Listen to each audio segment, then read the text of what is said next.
ইচ্ছে করে জানতে আমি জিন্দা না কি তোমার লগে আমার কিছু কথা আছে। কি কথা কও? এই যে আমাকে বাড়ি এবং বাইরে যত জমি জমা আছে গুলা কার নামে করছো? এই কথা জিজ্ঞেস কেন? কেন তুমি কি কিছু বুঝো না? কার নামে আমার? যে এত বছর কষ্ট করছে, ইনকাম করছে, বিদেশ থেকে টাকা আনছে, তার নামে। তুই বিয়া করছিস, বড় হইয়া গেছিস, নিজে ইনকাম করিয়া জায়গা সম্পত্তি কিনা নিজের নামে কর। ওই বেড়ে আর কত করবো? আমার পোলায় আর কত করব? তোর বড় করছে, পড়ালেখা করাইছে, আমারে বলতাছে আর কত করব? আমি এত কিছু বুঝি না। আমাকে যত সয় সম্পত্তি আছে আমি সব কিছুর অর্ধেক ভাগ চাই। তুই সম্পত্তির ভাগ চাস? এই কিসের ভাগ চাস?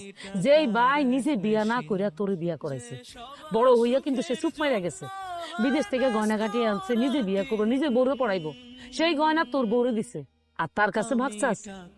এই তুই কি বুঝতেছস তুই কি কস?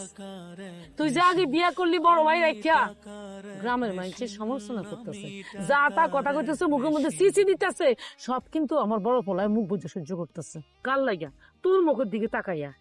তোর সামনে একটা বার এই কথাগুলো তোলা নাই, কারণ তোর মনে কষ্ট হইব, আর তার লোকে ভাগাভাগি করিস তুই।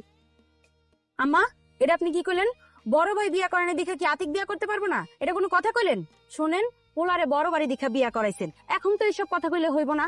আমি এই বাড়িতে আইছি বড় বাড়ি দেখা, এখন যদি আমি এই বাড়ির ভাগ না পাই তাহলে কিন্তু আমি চলে যাবো। আর আমার মায়েরে আইতে কইছি, আপনার এই বাড়ির ভাগ যদি আমি না পাই না, তাহলে কিন্তু আপনাকে নামে নাই নির্যাতন মামলা করবো, কথাটা মনে রাখেন। এই আসো। বেশি দাম শুধু সূর্য জানে প্রতিমান। আপনাকে চেহারা দেখে মাইয়ে বিয়ে দেয়নি, মাইয়ে বিয়ে দিছি এই অর্থ সম্পদ দেখা। যদি এই সম্পত্তির অর্ধেক যদি আমার মায়ের নামে না দেন, এইবারে কেউ শান্তিতে থাকতে পারবেন না। আর যদি উল্টাপাল্টা চিন্তা করেন, সবাই নামে নারী নির্যাতন মামলা দিব, সবাই জেলখানায় ছাড়বো। আন্টি, কারো জেল খাটাইতে হবে না। এই যে দলিল, এখানে সবকিছু লেখা আছে। আমি টাকার এক মেশিন যে সবার সুখের জন্য হয় ব্যস্ত। আমি জানি দিন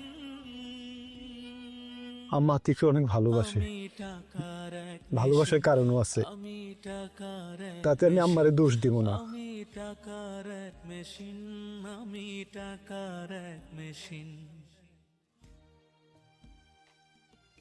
আব্বাই যখন মারা গেল, আতিক খুব ছোট, আব্বার আদর ও একদমই পায় নাই, তাই আম্মা ওর একটু বেশি ভালোবাসে, তাতে আমি কষ্ট পাই না।